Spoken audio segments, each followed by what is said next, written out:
네, 어제 이어서 계속 같이 보겠습니다. 교회 헌장, 제2차 바티칸 공의회의 그 문헌에 네 가지 헌장이 있죠. 전례 헌장, 계시 헌장, 교회 헌장, 사목 헌장 이 네 개 중에서 교회 헌장 42항은 이렇게 말하고 있습니다. 어머니인 교회는 그 품 안에서 많은 남자와 여자들이 구세주의 자기 비움을 더욱 철저히 따르고 더욱 명백히 보여주며 하느님 자녀들의 자유 안에서 가난을 받아들이고 자기 자신의 뜻을 버리는 모습을 보고 기뻐합니다. 그들은 곧 순종하시는 그리스도를 더욱더 완전히 닮고자 계명의 척도를 넘는 완덕의 문제에서 하느님 때문에 사람에게 스스로 복종하는 것입니다. 제2차 바티칸 공의회 문헌은 우리가 사실 우리 교회가 아직까지 제가 볼 때 그 내용을 제대로 소화해내지 못하고 있다고 봅니다. 이건 저뿐만이 아니라 많은 분들의 생각이죠. 제2차 바티칸 공의회가 1965년에 폐막했잖아요. 그러니까 지금 60년 정도밖에 안 지났으니까 우리는 공의회 정신으로 살아야 되는데 사람들이 공의회를 몰라요. 이게 큰 문제인 거죠. 엄청난 이 교회 역사에서 굉장히 큰 특별한 공의회가 열렸는데 신자들은 모르고 우리 교회가 그런 지금 좀 문제가 있는 것 같아요. 그러니까 뭐가 로마에서 이루어지면 이게 지역 교회로 오잖아요. 근데 와서 뭔가가 안 되는 좀 그런 느낌. 지금도 프란치스코 교황님이 저렇게 훌륭하게 사시잖아요. 근데 지역 교회로 이게 안 오잖아요, 이게. 그건 좀 우리가 고민해 봐야 될 부분이 아닌가. 저런 이 훌륭한 베드로의 후계자가 교회를 이끌고 있는데 이 개별 교회, 지역 교회들이 뭔가 따라가지 못하거나 아니면 관심이 없거나 아니면 문제가 있겠죠. 제2차 바티칸 공의회는 교회 역사 안에서 굉장히 특별한 공의회였거든요. 우리 신자들은 공의회를 들어본 적도 없고 책을 읽으라 해도 당연히 안 읽죠. 두께가 이렇고 너무 어려우니까. 그래서 이 공의회는 이 문헌을 저도 이번에 수녀님들 이거 준비하면서 저도 반성을 많이 했어요. 저도 참고할 때 참고했지만 그렇게 막 깊이 있게, 왜냐면 저도 볼 게 많으니까. 근데 사실 이거를 좀 더 깊이 연구를 했어야 되는구나 하는 반성을 많이 했고, 그래서 이번에 공예 문헌을 많이 볼 겁니다. 이번에 특히 원문을 좀 중심으로. 제가 예전에는 원문을 볼 줄 몰랐으니까 신경도 안 썼는데 이제 원문을 제가 보니까 또 번역에 문제가 많아요. 성경도 그렇고 다 번역은 항상 한계가 있잖아요. 문제가 있다기보다는 한계가 있는 거죠. 풍요로움과 다양성을 번역이 그냥 제한시키는. 근데 다행히 수님들은 이제 영어를 또 볼 수 있으니까 그나마 좀 다행이고. 그래서 이번에 저도 이 라틴어 원문을 보니까 번역이 이게 굉장히 또 옛날 번역이니까 한계가 많다는 걸 이번에 처음 알았어요. 저도 예전에는 그 원문은 별로 안 봤어요. 그 원문까지 봐서 누구한테 얘기를 하겠어요. 근데 이번에 저도 좋은 기회가 됐던 것 같습니다.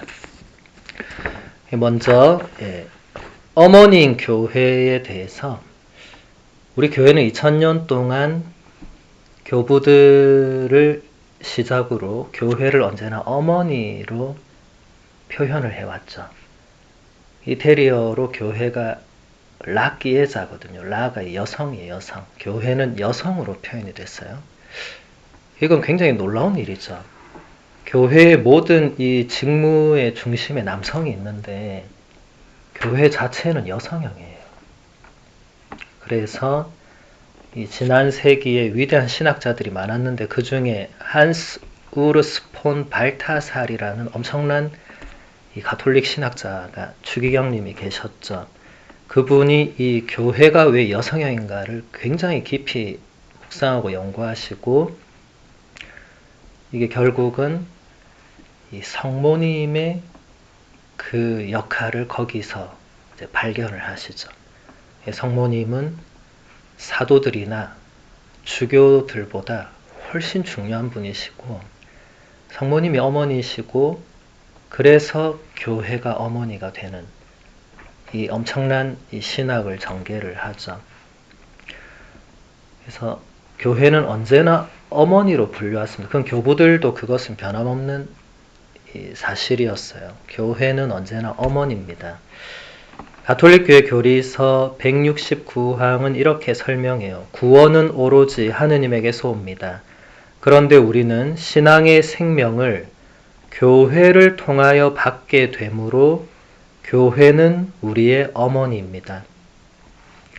우리는 교회를 새로운 생명의 어머니로 믿는 것이지 교회를 우리 구원의 창시자로 믿지 않습니다. 교회는 우리의 어머니이므로 또한 우리 신앙의 스승이기도 합니다. 이게 아주 적절한 설명이라고 생각합니다. 우리가 신앙을 또 신앙을 통해서 오는 영원한 생명을 하느님의 은총, 성사 이런 모든 것을 오직 교회를 통해서 받습니다. 다른 통로가 없어요. 그래서 교회가 어머니가 된다. 어머니가 자녀에게 모든 것을 주는 통로가 되잖아요. 교회가 우리에게 그런 존재다. 근데 이 리에즈의 성 파우스투스가 이렇게 말을 했어요. 우리는 교회를 새로운 생명의 어머니로 믿는 것이지 우리 구원의 창시자로 믿지 않는다. 이 교부들은 그 구분한 거죠. 구원의 창시자는 예수 그리스도 한 분뿐이시죠. 교회는 어머니이고 어머니가 구원의 창시자가 아니라는 거예요. 구별할 수 있어야 돼. 이런 게 혼동되면 이제 이단이 또 발생하죠. 교회는 우리의 어머님으로 또한 우리 신앙의 스승이기도 하다. 교회는 스승입니다.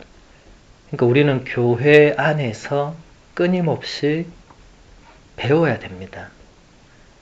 저는 우리가 죽을 때까지 신앙을 배워야 되고 하느님을 배워야 되고 배워야 된다고 생각해요. 왜냐하면 제가 조금 배우니까 제가 모르는 게 너무 많은 거예요. 조금 안다고 생각되면 모르는 게 훨씬 많고 맨날 그래요. 맨날. 그러니까 죽을 때까지 배워야 되는구나. 예전에 인생 수업이라는 책이 있었어요. 그 엘리자베스 퀴블로로스라는 그 평생 죽음을 연구한 죽음의 학자가 있어요. 아주 유명한 분이 인터넷 치면 다 나와요. 죽음의 5단계 뭐 이런 거 다 그분이 다 이렇게 하신 그 특별한 분이 이제 본인도 죽음을 앞두게 됐는데 그때 마지막으로 쓴 책이 인생 수업이었어요. 제자하고 같이 썼는데 그 책이 그때 굉장히 화제였어요. 저도 읽어봤죠. 굉장히 배울 점이 많았어요.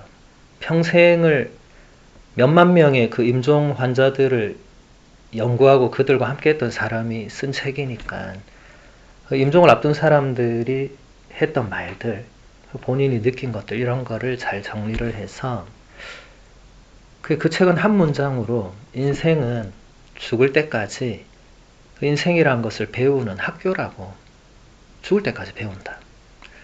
저는 그때 딱 그걸 느끼자마자 이 짧은 인생도 죽을 때까지 배워야 한다면 영원하신 하느님은 더 배워야 된다.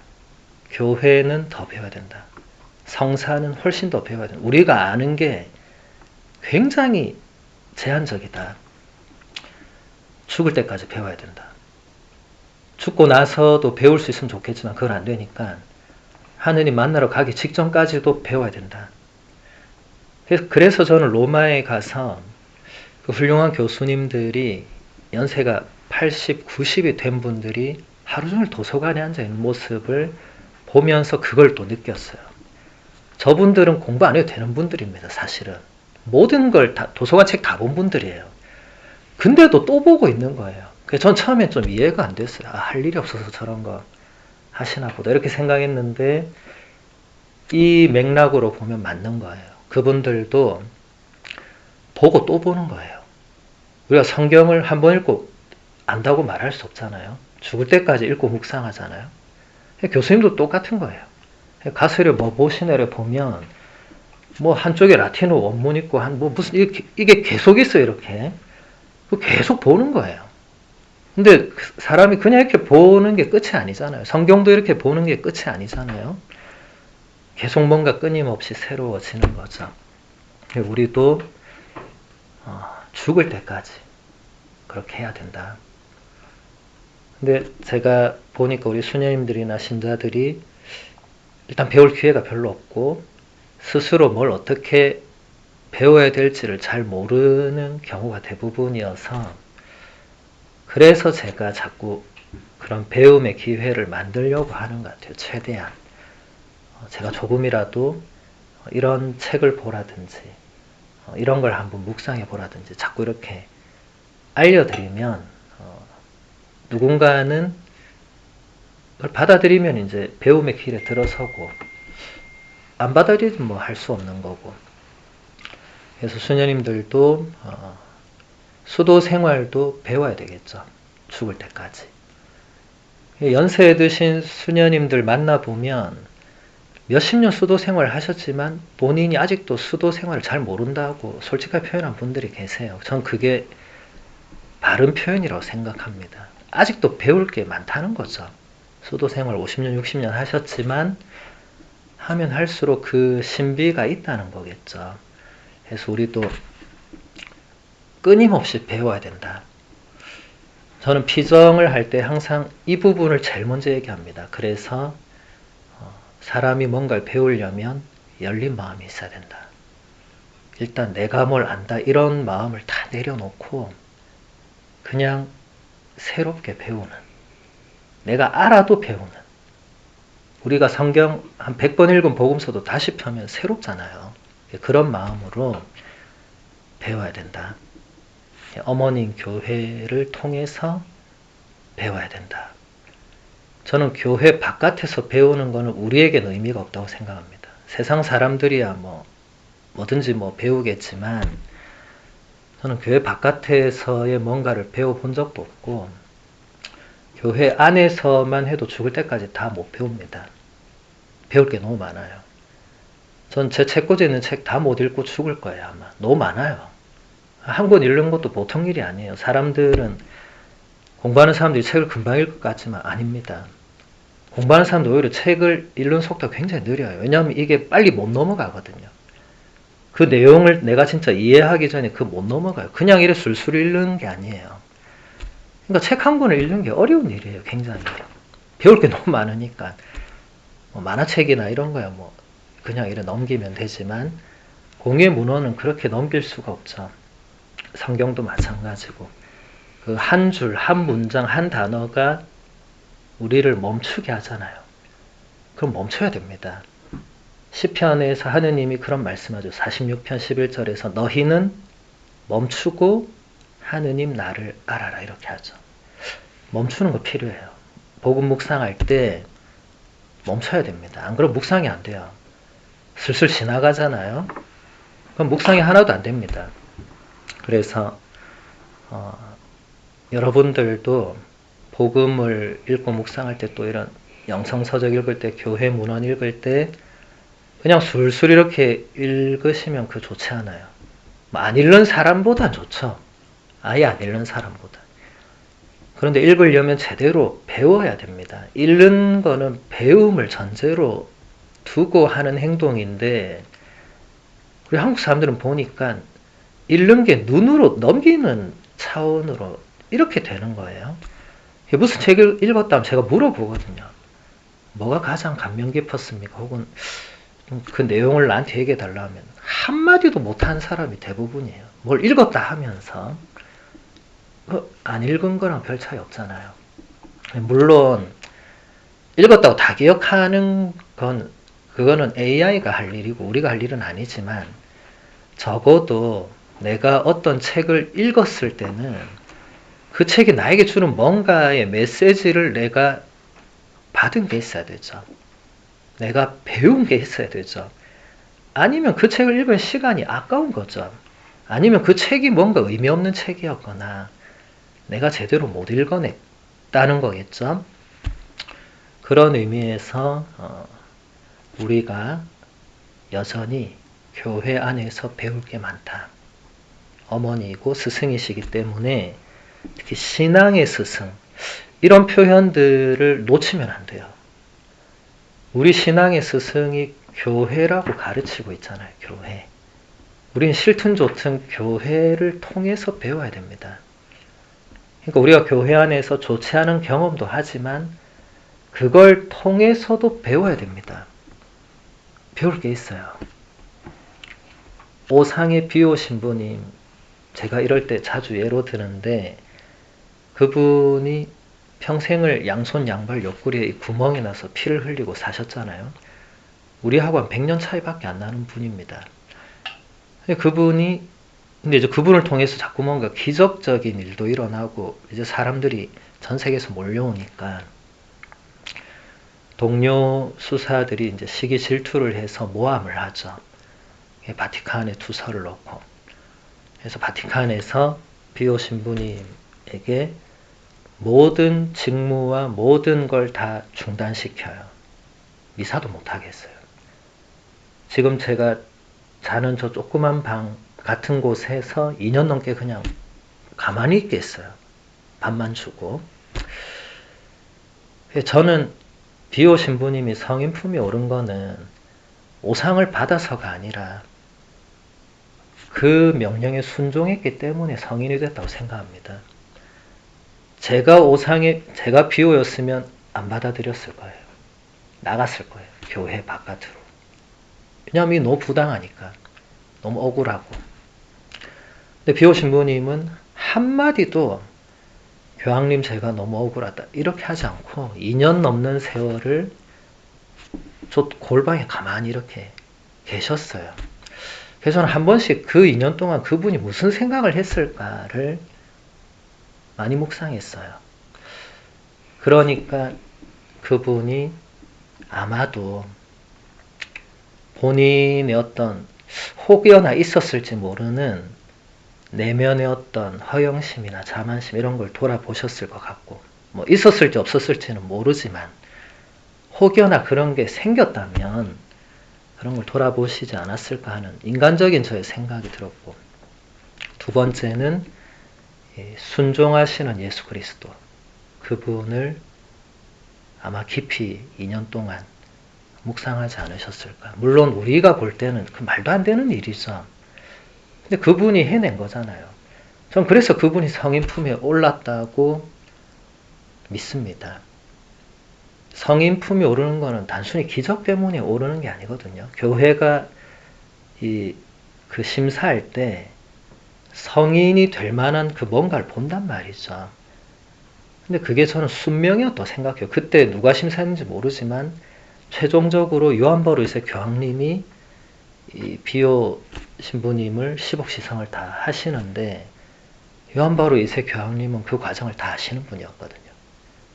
그래서 10옥시성 절차를 다 통과시킨 거잖아요. 우리도 그런 게 필요한 거죠. 교회가 때로는 교회 안에 구성원들이 이 어머니오 스승인 교회의 모습과 다른 모습으로 우리에게 뭔가 좋지 않은 뭔가를 줄 수 있죠. 저도 그런 걸 많이 보고 많이 받았죠. 그것만 보고 교회에 대해서 실망하고 그럼 교회를 떠날 수밖에 없는 교회가 왜 이런가 라고 생각하면서 교회는 어머니오 스승이라는 걸 제대로 묵상하지 못한 거죠. 그 교회 안에 속한 그 누군가가 나에게 보여준 모습이 그게 교회의 모습이 아닌데 그게 교회랑 동일시 되면서 이제 실망하고 떠나는 지금도 그런 사람도 엄청 많습니다.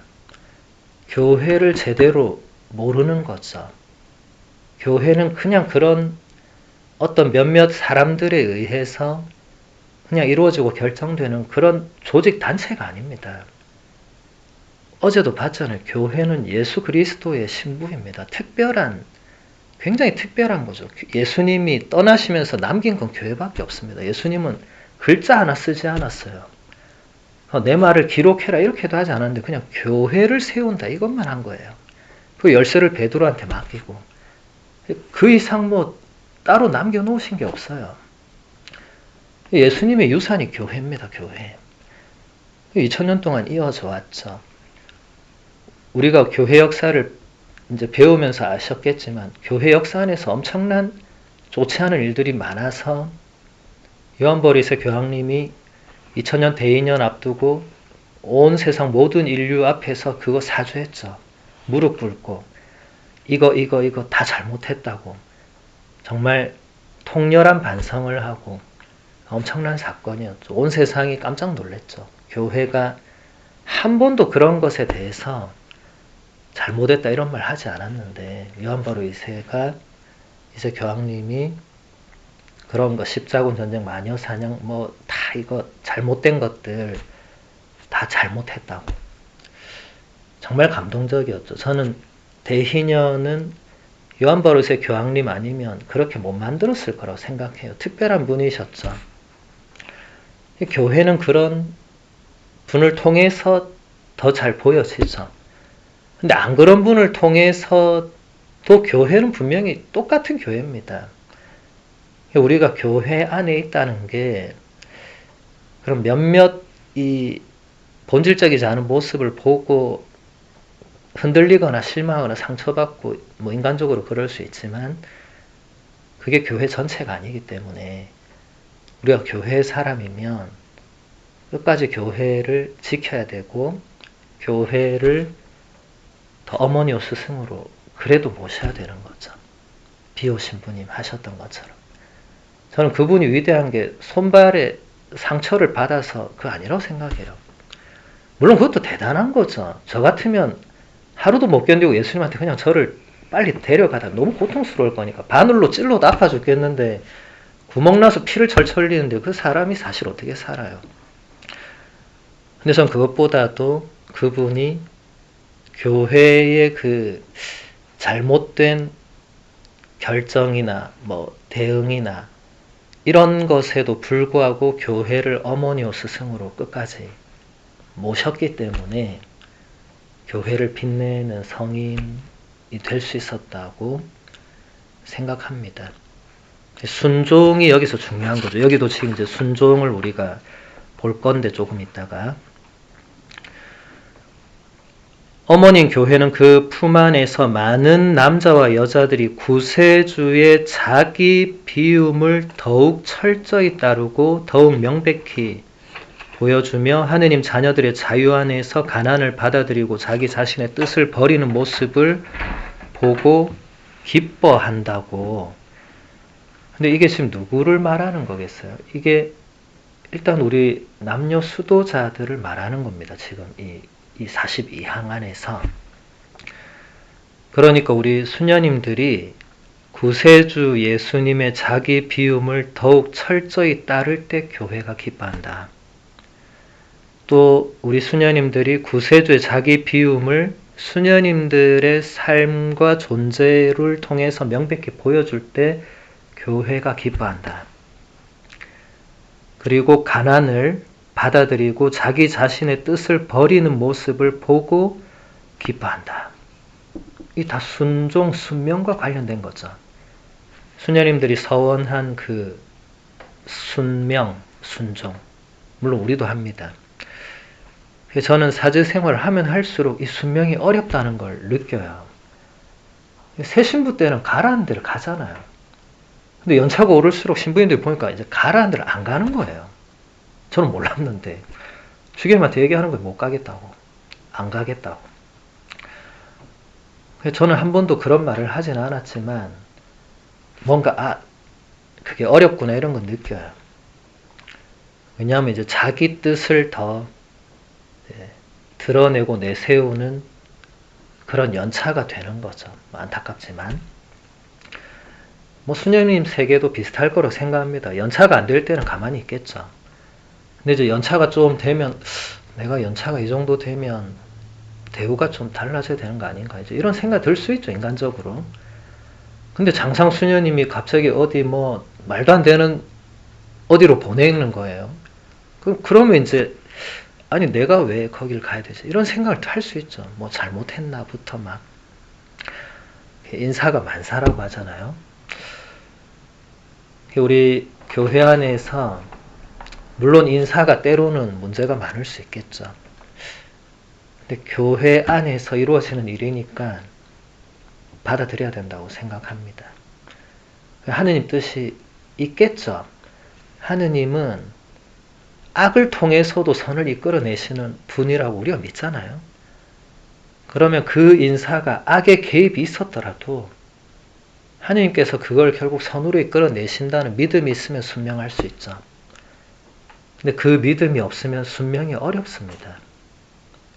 왜냐하면 그런 믿음이 없을 때는 받아들이기가 어렵거든요. 내가 뭐 무슨 큰 잘못을 하지 않은 이상에는 왜 장상이 나를 저기로 보낼까? 왜냐하면 장상들의 주특기는 별 말을 안 해요. 상세한 뒷이야기를 하지 않습니다. 우리가 잘 모르죠. 그러니까 자꾸 추측을 하다 보니까 이제 추측이 억측이 되고 억측이 실망이 되거나 불순종으로 가는 거죠. 그럼 그 결과물은 가서 열심히 안 사는 거죠.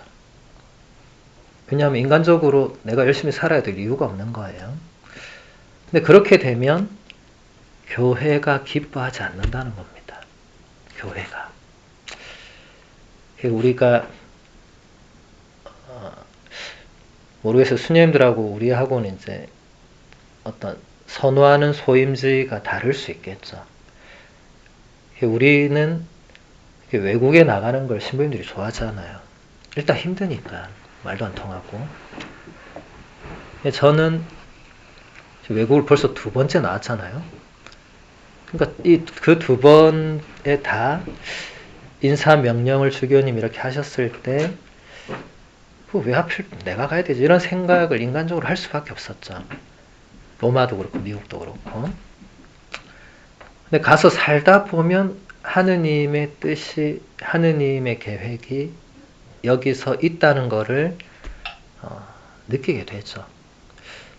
그래서 이게 순명이 참 어려운 거구나. 저도 반성을 많이 해요. 처음부터 그냥 순명하면 되는데 저도 처음에는 왜 주교님께서 하필 또 나를 가라고 하실까 이런, 왜냐면 주교님 별말을 안 하시거든요. 그냥 가라고 하시니까 이해하고 가는데 처음엔 주교님 원망을 많이 합니다. 왜냐하면 가서 일단 고생을 해야 되잖아요. 아브라함도 내가 너에게 보여줄 땅으로 가거라 했을 때 아무것도 없는 곳이었어요. 아는 사람도 아무도 없고 아브라함도 하나님 원망 많이 했을 거예요. 아니 이런 데로 보내서 나보고 뭐 하라는 소린가 했겠죠. 근데 나중에는 모든 민족들이 아버지가 되죠. 그게 우리가 순명이라는 게 처음에는 인간적으로 힘들 수 있고 좀 불만도 있을 수 있고 인간적으로 그럴 수 있는 거는 이해할 수 있는 거죠. 근데 중간이나 나중에 진짜 그 순명을 통해서 오는 그 하느님의 그 계획을 받아들이고 협력하고 동참하는 여기까지 나가야 순명이 완성되지, 안 그러면 그 사제나 수도자의 삶은 계속 불행해질 수밖에 없어요. 왜냐하면 그 뒤로는 무슨 인사를 내도 불만이 생길 거예요. 이제는 남들이 괜찮다는데 보내줘도 불만이 생길 거예요. 왜냐하면 한번 그랬으면 계속 그렇게 될 수밖에 없죠. 그래서 수녀님들이 순명이라는 이 덕도 수녀님들이 서원한 거니까 이게 내가 순명을 잘하는가 못하는가 이 기준은 장상이 어디로 가라고 했을 때 처음에 받아들이고 못 받아들이고 이게 기준이 돼서는 안 되고 거기서 우리가 이제 끝까지 살아내고 마지막에 그 열매를 볼 때 그리고 그때 내 마음 분명히 중간에 이제 그런 걸 느낄 수밖에 없어요. 여기에도 하느님께서 나를 부르신 뜻이 있다고. 내가 느끼고 깨닫고 이제 열심히 또 살아내면 순명하는 거죠. 근데 그렇지 않은 분들도 있어요. 안타깝게도. 끝까지 불만이 있는 거예요. 이제 그런 분들은 어딜 가도 불만이니까 만난 사람마다 장상 욕을 하는 거예요. 이제 듣고 있다 보면 이제 물론 장상은 이제 욕 빠지죠. 그냥 다 이제 모이면 장상 욕하니까. 장상도 오래 살아요. 그래서 하도 욕 들으니까. 근데 어쨌든 우리가 그렇게 하는 게 우리가 일단 장상이 안 돼서 그렇고, 우리가 장상이 되었으면 우리도 얼마나 욕 듣겠어요. 뭘 결정해도 누군가 싫어하고 불만이 있으면 뭐 할 수 없잖아요. 우리가 그렇게만 살 수는 없으니까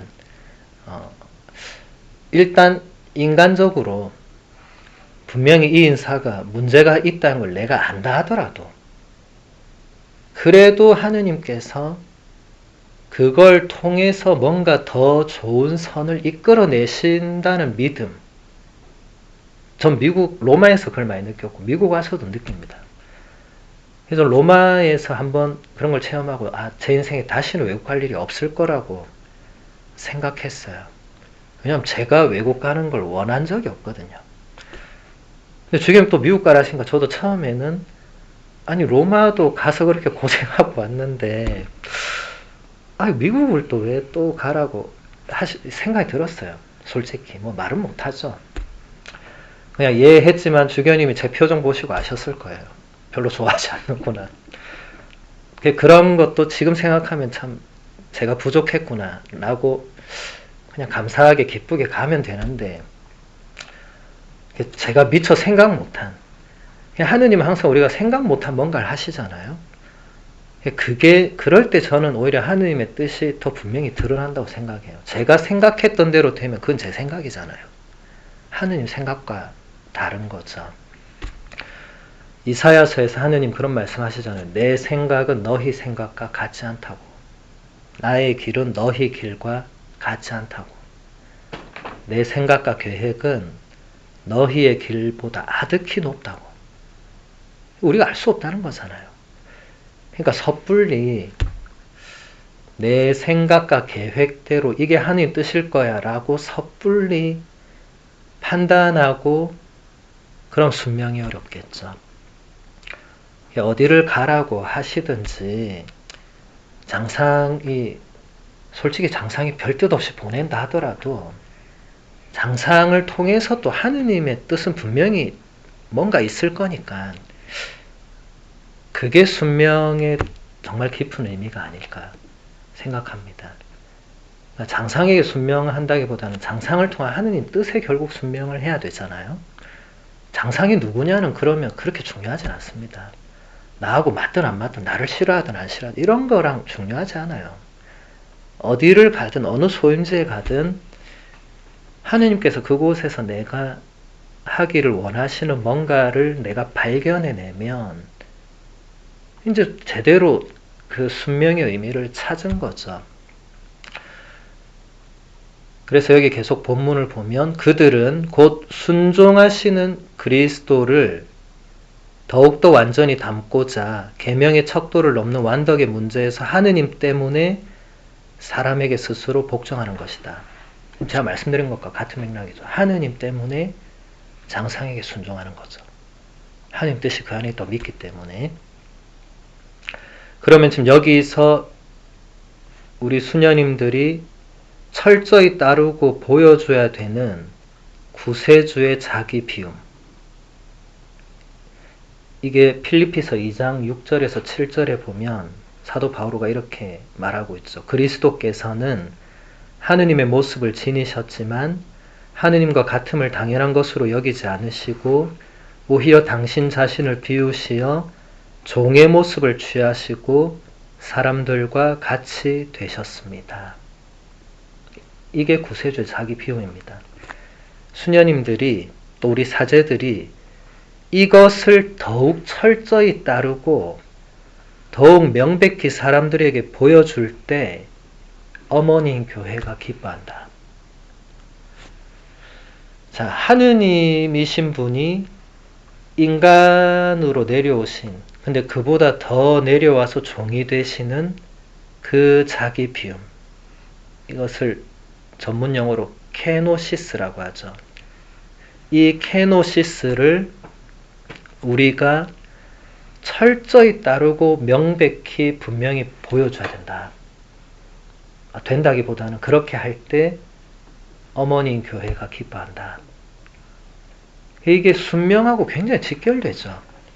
물론 순명하고만 직결되는 건 아니고 우리 삶 전체가 이 예수님이 이렇게까지 당신을 버리고 비우신 이 부분이 우리 삶의 어떤 롤 모델이 돼야 되죠. 이게 쉽지 않다는 겁니다. 세월이 흐를수록 잘 모를 때는 그냥 따라가니까 되는데 이제 종신서원 10년차, 20년차, 30년차 되면 내가 뭘 비우기보다는 내가 뭐를 움켜쥐려고 하는 게 점점 늘어나고 그게 세상적 표현으로 하면 소위 기득권이나 이런 게 발생하는 거죠. 사제들도 마찬가지예요. 새 신부 때는 어디 가서 뭘 하래도 죽도록 열심히 합니다. 근데 10년차, 20년차, 이제 30년차쯤 되면은 완전히 달라지죠. 이제 곧 은퇴를 해야 되면 더 달라지고. 인간적으로는 이해가 되는 모습이죠. 그런데 그게 교회가 기뻐하는 모습은 아니다. 오히려 사제생활, 수도생활 오래 하면 할수록 더 자기 비움이 깊어져야 되는데 반대로 가는 그런 모습을 우리가 봅니다. 근데 우리가 나중에 그렇게 되지 말라는 법이 없기 때문에 조심해야 되겠죠. 저도 지금 16년 차인데 옛날 16년 차 신부님들 생각하면 진짜 옛날 그분들 어떻게 그렇게 했을까 이런 생각이 들어요. 완전 무슨 어른이었거든요. 완전히. 지금 제 나이와 제 서품밖에 안 된 분들이 완전 어른처럼 해도 신자들이 다 이렇게 어른 신부님 이렇게 했어요. 16년 차 정도 되면. 뭐 요즘은 아무도 안 그러지만. 근데 그게 저도 모르게 그런 부분들이 제 안에 있지 않은지를 저도 돌아볼 수밖에 없죠. 왜냐하면 제가 이미 내가 16년 됐구나 이런 생각하는 순간 옛날 16년 차 신부님들이 어떻게 했더라? 이걸 떠올린다는 자체가 그 연차에는 뭘 해야 된다 이걸 생각하는 거예요. 새 신부처럼 살면 된다고 어제 신학생처럼 살면 된다고 이제 그렇게 안 하려는 거예요. 신학생 시키는 거 다 합니다 그냥. 근데 이제 신부 되면 주교님 뭐 시키면 주교님 제가 왜 해야 됩니까? 이래 나오거든요. 주교님도 이제 아무나 못 보내는 거예요. 이제 연차 보고 연차에다 그 신부님 스타일까지 보고 전화하는 거예요. 왜냐면 어떤 신부님 전화하면 막 주교님하고 이제 막 싸우고 이래 되면 곤란하죠. 그런 일들이 안 일어나야 되는데 뭐 안 일어날 수는 없겠죠. 우리가 그만큼 이 구세주의 자기 비움을 철저히 따르고 명백히 보여주는 것이 쉽지 않은 거죠. 세월이 흐를수록 쉽지 않아요. 그러니까 우리가 그만큼 세월이 흐를수록 나의 어떤 뜻, 어떤 자아의 이런 뭔가 자꾸 이런 것을 늘리려 하고 확장하려고 하고 뭔가 자기 자리를 지키려 하고 저도 예전에 봤던 그런 선배들의 모습을 저도 따라가고 있는 걸 봅니다. 이게 좀 안타까운 일이죠.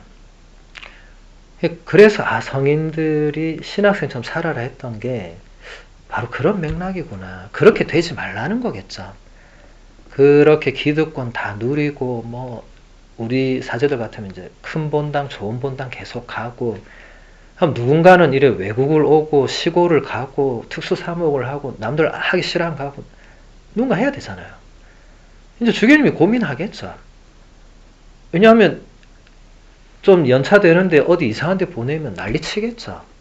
실제로 그런 분들 많이 계셨습니다. 주교님도 그런 거 이제 듣기 싫잖아요.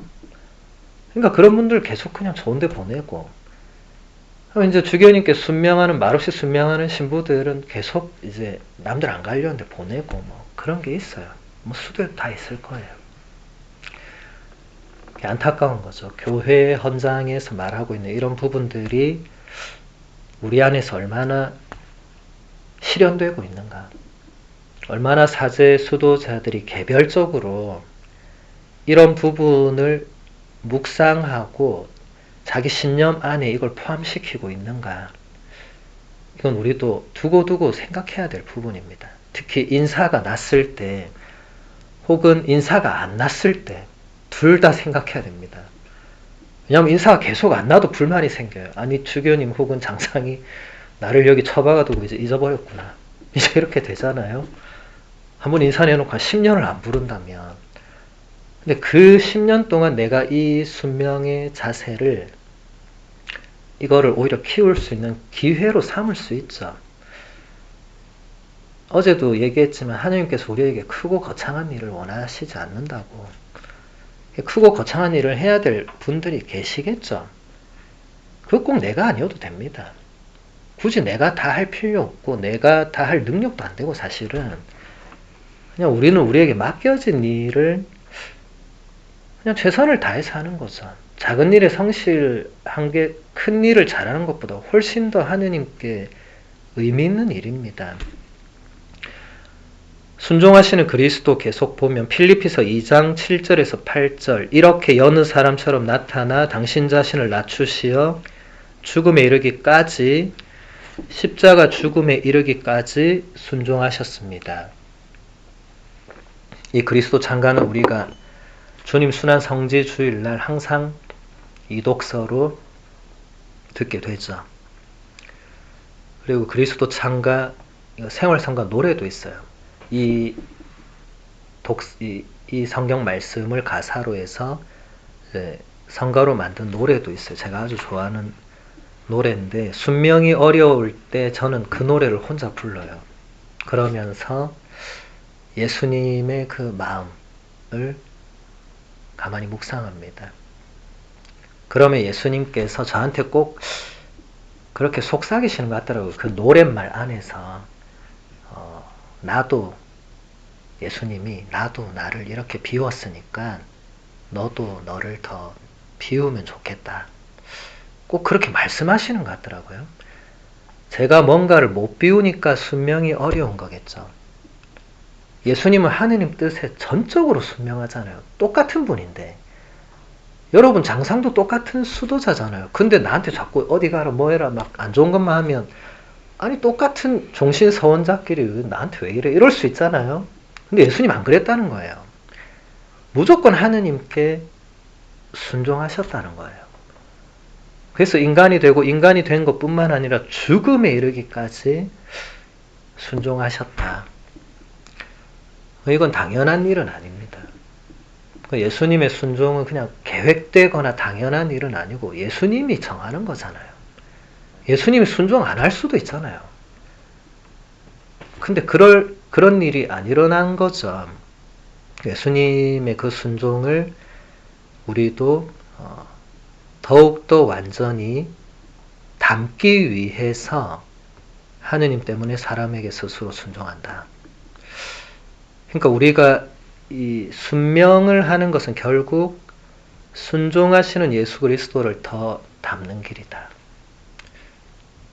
그래서 순명해야 된다. 그래서 받아들이기 어려운 인사도 받아들여야 되고 내가 지금 살고 있는 이 삶의 자리에서 힘든 일과 불평, 불만이 생기는 일이 많더라도 받아들여야 되는 그게 예수 그리스도를 더 닮는 길이 되기 때문에 그렇습니다. 그리고 이 계명의 척도를 넘는 완덕의 문제. 완덕에 대해서 가톨릭교회 교리서 1832항은 이렇게 설명을 해요. 성령의 열매는 성령께서 영원한 영광의 첫 열매로서 우리 안에 이루어 놓으신 완덕입니다. 성경은 이 열매들을 다음과 같이 9개로 꼽습니다. 사랑, 기쁨, 평화, 인내, 친절, 선행, 진실, 온유, 절제. 일단 교리서는 이 완덕이 바로 성령의 열매가 완덕이다. 9개 열매는 사도 바오로가 갈라티아인들에게 보낸 편지 5장 22절, 23절에서 가르쳐 준 거죠. 사랑, 기쁨, 평화, 인내, 친절, 선행, 진실, 온유, 절제. 이 것들이 계명의 그 척도, 계명의 기준을 뛰어넘는다. 우리가 뭘 해야 된다 이런 게 있잖아요. 그것을 뛰어넘는 덕이 있는데 그게 이런 것들이다. 사랑, 기쁨 이런 것들이다. 지금 제가 뭐 하나하나 다 설명할 수는 없지만 이 완덕 때문에 또 순명을 해야 된다.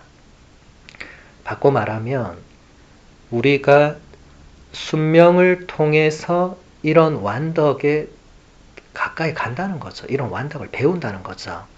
사랑이 뭔지, 기쁨이 뭔지, 인내가 뭔지, 온유가 뭔지, 절제가 뭔지를 배우고 자기 걸로 이제 만들게 되는 그런 것들이 다 순명에 연결이 된다는 거죠. 그러니까 이런 걸 전혀 고려하지 않으면 순명할 수가 없어요, 사람이. 똑같은 위치에서 순명이 어려운데 이런 부분을 생각할 때 순명이 가능하고 그 열매도 큽니다. 계속 완덕 설명을 보면 가톨릭 교회 교리서 2015항을 보면 완덕의 길은 십자가를 거쳐가는 길입니다. 자아 포기와 영적 싸움 없이는 성덕도 있을 수 없습니다. 영적 진보는 참 행복의 평화와 기쁨 안에서 살도록 점차적으로 인도하는 고행과 극기를 내포합니다. 전 교리서의 설명들이 참 대단하다고 생각해요. 몇 문장 안 되지만 완덕의 길은 십자가를 거쳐가는 길이다. 그러니까 이 순명의 길도 십자가 없이는 이 순명에 도달하기가 어렵다는 거예요. 십자가가 있다는 거예요. 십자가는 일단 받아들이기 어려워요. 예수님조차도 사실 십자가는 처음에는 받아들이기 어려워 하셨잖아요. 피땀을 흘리면서까지 아버지 이 잔을 거두어 주실 수 있다면 거두어 달라고 기도하셨잖아요. 근데 이 길을 거쳐야만 완덕으로 또 간다는 거예요. 그래서 이걸 교리서가 또 설명해 줍니다. 자아 포기와 영적인 싸움 없이는 성덕이 있을 수가 없다. 이건 우리 사제 수도자들이 새겨들어야 될 부분입니다. 우리에게 자아 포기와 영적인 싸움 없이는 결코 우리는 성덕에 도달할 수가 없다. 성인 성녀들이 보여준 모습도 한결같이 베드로 바오로 사도부터 가장 최근에 요한 바오로 2세 성인 교황님까지 한결같이 보여준 모습은 자아 포기와 이 영적 싸움이었죠. 사도 바오로는 로마서 6장 7장 보면 자기 내면의 영적 싸움을 아주 상세하게 묘사하죠. 위대한 성인도 그랬다는 겁니다. 아무도 피해갈 수 없다는 거예요. 그리고 사도 바오로도 자신을 내려놓지 않고서는 그렇게 오직 예수 그리스도와 복음을 전할 수가 없었죠. 우리도 마찬가지입니다. 자아 포기를 해야 됩니다. 연차가 몇 년 차일까 계산할 때 자아 포기를 해야 돼요. 연차 따지지 말고. 영적 진보는 여기 교리서 또 설명을 보면 고행과 극기도 내포된다. 근데 이 고행과 극기는 참 행복의 평화와 기쁨 안에서 살도록 우리를 인도해준다. 이끌어준다. 중세 고대 교부들과 중세 성인들까지는 근대까지도 이 고행 극기는 성인 성녀들이 늘 하던 거였어요. 근데 현대에 들어오면서 좀 분위기가 많이 바뀌었죠. 요즘은 고행과 극기를 적극 장려하지는 않습니다만 교리서가 이것을 언급한 이유는 이게 여전히 가치가 있는 거예요. 그래서 고행과 극기가 영적인 진보에 도움이 된다는 거예요. 그래서 우리가 너무 편리한 세상을 살잖아요. 그러니까 이제 고행 극기로 말만 들어도 아마 젊은 입회자들은 입회도 안 하려고 할 거예요. 그런 거 있다고 하면 거기 써져 있으면 나 안 해 이럴 거예요. 뭐 해본 적도 없고 그런 자체를 좋아하는 사람은 없겠죠. 그런데 우리가 그 양성 과정에서 했던 고행과 극기들을 생각해 보면 그게 우리를 분명히 성장시켰어요. 그게 우리를 정말 깊게 만들었고 그게 우리를 점점 더 순종하시는 예수 그리스도를 바라보게 만들었고 그래서 전 지금도 유효하다고 생각합니다.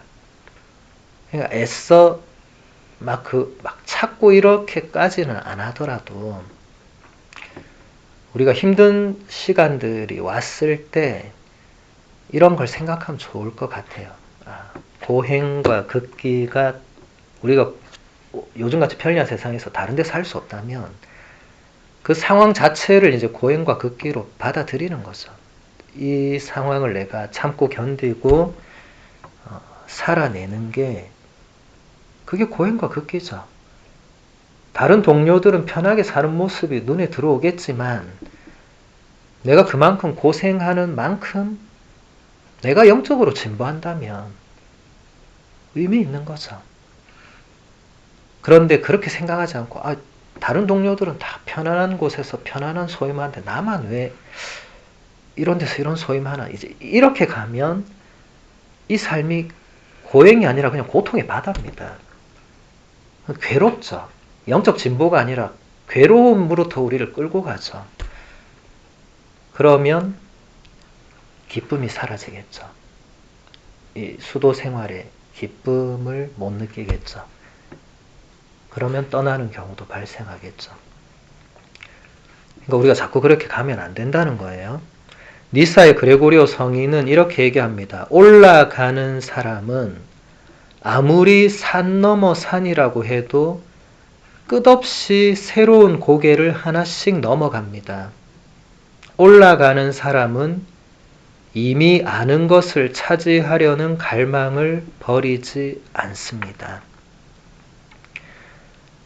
이 신비 신학의 이 창시자라고 할 수 있는 그레고리오 성인이 우리의 영적 진보의 여정에 대해서 이렇게 잘 설명을 하고 있죠. 우리의 영적 진보를 뭔가 우리가 산을 올라가는 것을 상상해 볼 때 올라가는 사람은 산 위에 또 산이 있어도 아이고 난 저 산은 못 가겠다 이렇게 하지 않는다는 거예요. 내가 저 산도 올라가겠다고 하면서 또 올라가는 거죠. 근데 올라갔더니 또 뭐가 있는 거 이게 영적인 진보 여정이라는 거예요. 내가 이 정도면 됐다 할 때 산이 또 보인다는 거예요. 그것을 끝없이 계속 넘어가는 게 영적인 여정을 걷는 사람의 길이다. 올라가는 사람은 이미 아는 것을 차지하려는 갈망을 버리지 않는다. 왜 우리가 자꾸 올라가려고 하는가? 그 정점에서 우리가 하느님과 온전히 하나가 되는 혹은 하느님께서 주시는 그 기쁨이나 사랑이나 은총의 선물에 완전히 우리가 100% 동화되는 그런 뭔가가 있다는 거잖아요. 이제 그것을 우리가 알고 있으니까 계속 올라가려고 하는 거죠. 근데 그것까지 생각 못하는 사람은 안 올라가겠죠, 아예. 그런 분들이 주위에 분명히 있을 겁니다. 그냥 산중턱에 있는 거예요. 그게 다 같이 올라갈 땐 산중턱인데 계속 누군가 올라가면 그 사람은 중턱에 있는 게 아닙니다. 저 밑에 있는 거죠. 그분은 모르겠지만. 영적인 여정이 그런 겁니다. 뭐 다른 사람과 비교해라 이게 아니고 내가 이렇게 올라가는 길을 우리가 이미 받아들이고 이제 서원을 했잖아요. 그럼 어쨌든 계속 끝없이 올라가야 된다는 거예요. 내려갈 생각을 하면 안 되는 거예요. 왜냐하면 내려가는 건 너무 쉬운 길이거든요. 그래서 유혹이 옵니다. 그냥 더 열심히 안 하고 싶은, 좀 대충 살고 싶은, 주위를 보니까 다 대충 사는 것 같은데 굳이 내가 왜 이렇게까지 해야 되나 이런 유혹이 와요. 처음에는 물론 인간적인 마음이지만 계속 이걸 묵상해 보면 이거 유혹이에요. 유혹. 계속 속삭여요. 너 그렇게 열심히 안 살아도 돼. 나 그 정도만 해도 충분해. 성인 성녀들도 자서전 이런 거 읽어보면 이런 유혹 다 받습니다.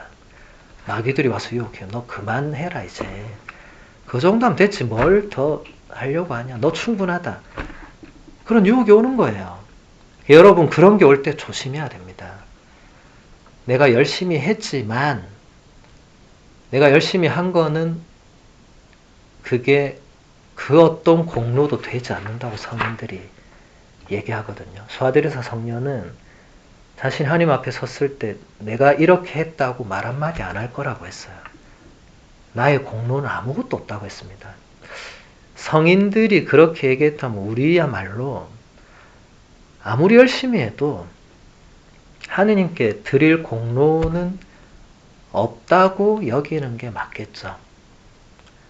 루카복음서 17장의 그 쓸모없는 종의 비유를 떠올려 보시면 될 겁니다. 예수님이 그렇게 하셨잖아요. 이 종의 비유. 어떤 주인이 종한테 너 나가서 일하고 들어왔는데 너 고생했다고 이거 음식 먹어라 이렇게 하는 주인 있냐고. 없다고. 와서도 너 계속 일하라고 한다고.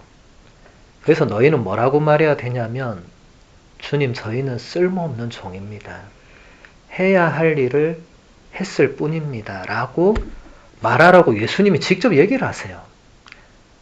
저는 그 구절을 그런 마음이 들 때 꼭 떠올립니다. 내가 이 정도 하면 조금 그래도 주님 보시기에 열심히 한 것 같은데 이 생각을 하면 항상 루카복음서 17장이 떠올라요. 저는 쓸모없는 종입니다. 해야 할 일을 했을 뿐입니다. 근데 그 구절을 떠올리면 적어도 교만해지진 않는 것 같아요.